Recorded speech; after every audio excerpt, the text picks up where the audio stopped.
দর্শক, এই পর্বে দেখবেন ভয়েস অব ক্যালকাটায় একটু অন্যরকম খবর। এটি কুমিল্লার ময়নামতি যুদ্ধ সমাধিস্থল।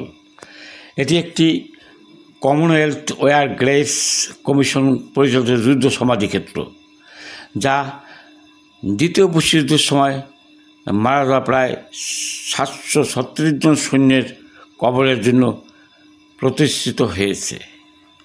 এই কবরে শায়িত রয়েছে যুক্তরাজ্যের 357 জন, তৎকালীন ব্রিটিশ ভারতের 178 জন, পশ্চিম আফ্রিকা থেকে 86, পূর্ব আফ্রিকা থেকে 56, জাপানের 24, কানাডা অস্ট্রেলিয়া থেকে 12 জন করে, নিউজিল্যান্ড 4, রাশিয়া 3, দক্ষিণ আফ্রিকা, বেলজিয়াম, পোল্যান্ড, মায়ানমার, তৎকালীন অঙ্গরাজ্য কম্বোডিয়া থেকে 1 জন করে। এর মধ্যে 2024 সালে জাপানের 24 জন সৈন্য অস্থি দেশে ফেরত নেওয়ার কাজ শুরু হয় এবং 23 জনের কবর উদ্ধার করা সম্ভব হয়। একটি কবর শূন্য ছিল। অনেকে ভুলবশত একে ময়নামতির বৌদ্ধবিহার এর অংশ ভেবে নেন।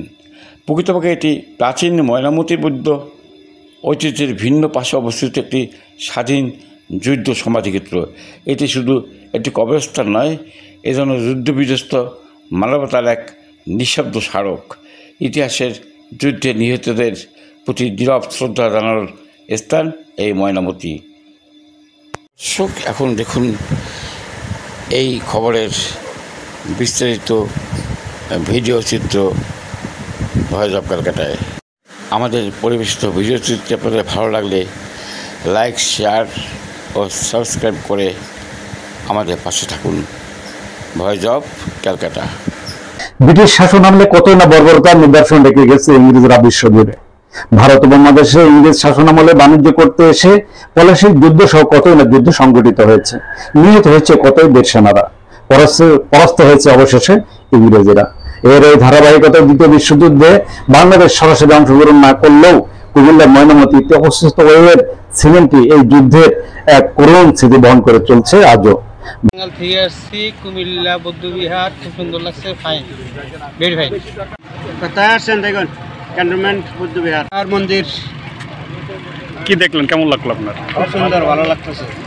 ভারত, পাকিস্তান এবং মিয়ানমারের সেনারা কমনওয়েলথের পক্ষে যুদ্ধে অংশগ্রহণ করে। 1940 থেকে 45 সাল পর্যন্ত প্রতিবেশী দেশ মিয়ানমারে সংগঠিত ভয়াবহ যুদ্ধে 45,000 কমনওয়েলথ সেনারা নিহত হয়। তাদের স্মরণে মিয়ানমার এবং আসাম ও বাংলাদেশ সহ 9টি স্থানে স্মৃতিসৌধ বা সমাধিসৌধ নির্মাণ করা হয়েছে। কমনওয়েলথ ভুক্ত 13টি দেশের সেনারা অংশগ্রহণ করেন সেই যুদ্ধে। কুমিল্লা বৌদ্ধবিহার খুব সুন্দর লাগছে, ফাইন, ভেরি ফাইন। আর মন্দির। কি দেখলেন, কেমন লাগলো আপনার? খুব সুন্দর, ভালো লাগতেছে। কোথায় আসছেন? দেখুন ক্যান্টনমেন্ট বৌদ্ধবিহার। সবুজে ঘেরা পাহাড়ি এলাকায় এখানে 13টি দেশের 337 যোদ্ধার সমাধি নির্মিত হয়েছে। প্রাকৃতিক সৌন্দর্য এবং দর্শনীয় স্পটটি দর্শনার্থী সহ দেশি বিদেশি অসংখ্য পর্যটকদের আকর্ষণ করছে। প্রতিনিয়ত দেশ বিদেশের বিভিন্ন এলাকা থেকে আসছেন এই স্পটটিতে। পরিবেশটা এতই সুন্দর, মনোমুগ্ধকর জায়গা। এখানে শুনছি যে ব্রিটিশদের সেই যুদ্ধর আগে যে যুদ্ধটা হয়েছে, সেই যুদ্ধতে ব্রিটিশদের খবর, খ্রিস্টানদের খবর, আর পরিবেশটা যে এত সুন্দর, দেখার মতো পরিবেশ। হিন্দু, মুসলিম, বৌদ্ধ, খ্রিস্টান সহ বিভিন্ন ধর্মের সৈনিকেরা এই যুদ্ধে অংশগ্রহণ করেন এবং শহীদ হন। ময়নামতি ওয়ার সিমেন্টটি বাংলাদেশের কুমিল্লা শহর হতে প্রায় 9 কিলোমিটার উত্তর পশ্চিমে বুড়িচং উপজেলার কুমিল্লা ক্যান্টনমেন্ট এলাকায় অবস্থিত। কুমিল্লা শহর হতে বাস, অটোরিকশা সহ বিভিন্ন বাহনে যাওয়া যায় এই সিমেন্টটিতে, যেটা দেখতে সুন্দর, মনোরম এবং দৃষ্টিনন্দন। এখানে যেন ফুলের পাহাড় গড়ে তোলা হয়েছে। সার্বক্ষণিক পরিচর্যা করা হয় এই সিমেন্টটিতে।